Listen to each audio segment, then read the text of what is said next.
I don't know about you, but the whole concept of being afraid to succeed is really kind of crazy to me. Now, most people hide behind this whole fear of failure thing, and it kind of really just is mind-boggling to me because really we're wired for failure. Like, I know Zig Ziglar has this quote where he says that failure is an event, it's not a person. I agree with that to a point, but I want you to think about something. If you were to stick your arm right out in front of you, kind of like just straight out like this, and just look at the end of your hand, you'll notice that no matter how hard you try, you can't get your hand to be totally still. The reason is because your body is making millions and millions of micro corrections on the spot, because inside of you are errors being made that your body is naturally designed to correct.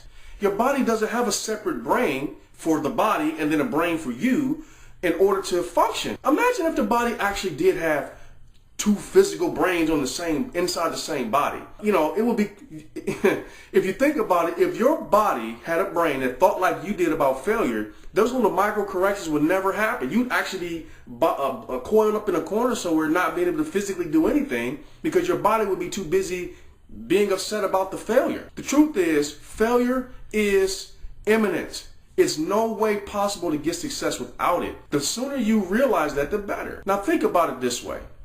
If you believe that the reason why you're not succeeding is because you have a fear of failure, congratulations, you already failed. See, either you're going to fail towards your goal or fail away from your goal. You're going to fail either way. So why not make a decision to use failure for its proper design or in its proper design? It was designed to lead you to success. I know people say, and you've heard the quote, everybody wants to go to heaven, but nobody wants to die.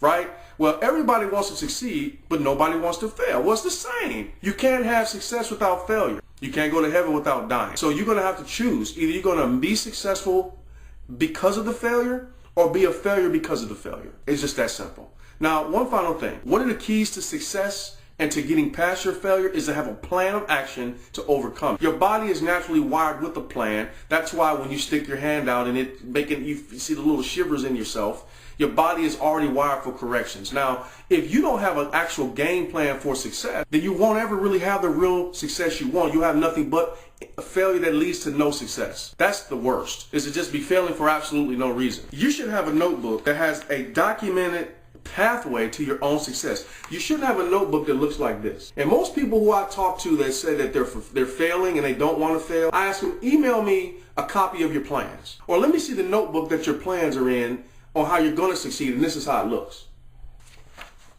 This is unacceptable. You got to decide to be a man or woman of action towards success through the failure. It's just that simple.